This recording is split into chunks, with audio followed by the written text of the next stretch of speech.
Bob Marley was a globally beloved musician who died tragically young, so it's no surprise that his final words to his loved ones continue to resonate decades later. In 1981, Bob Marley lay in a Miami hospital close to death. His head rested in the arms of his wife Rita, who sang an old hymn, "God Will Take Care of You." She suddenly broke down crying. As she recounted in her book No Woman, No Cry, My Life with Bob Marley, he looked up and responded, "Leave you? Go where? What are you crying for? Forget crying, Rita, just keep singing. Sing, sing." Two of Marley's young sons, 9-year-old Stephen and 12-year-old Ziggy, were also present in the days leading up to his death at age 36 on May 11, 1981. When Bob Marley wasn't making world-shaking music, he was often playing soccer.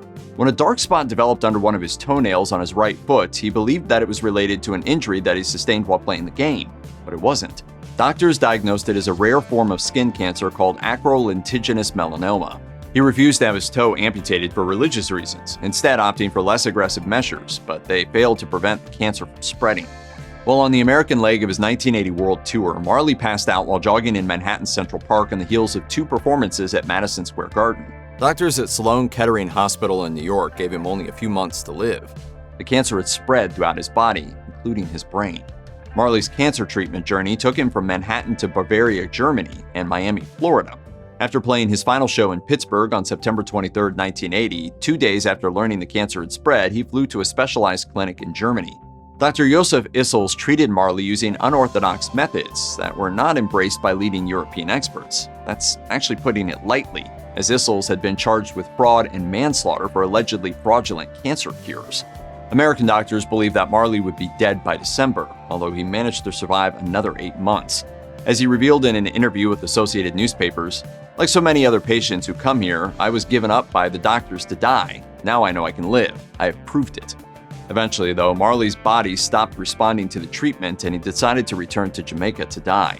He didn't quite make it home, though, instead checking into what was then known as Cedars of Lebanon Hospital in Miami in May 1981. By that point, Marley was rail thin and had cut off all of his famous dreadlocks since he was too weak to hold their weight up. He died at 11:45 a.m. on Monday, May 11th, 5 days after checking into the hospital.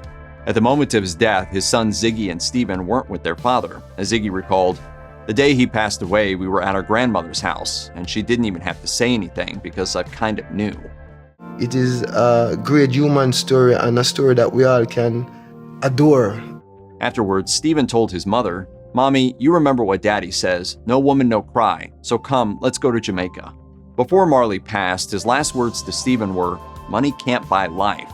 And the last time he saw Ziggy, he told him, "On your way up, take me up. On your way down, don't let me down."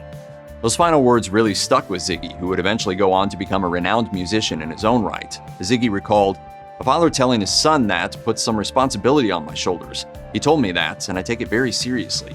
Before the elaborate state funeral that was planned for Marley in Jamaica, his family held their own intimate memorial. While his body may be gone, his spirit very much remains alive more than 40 years later.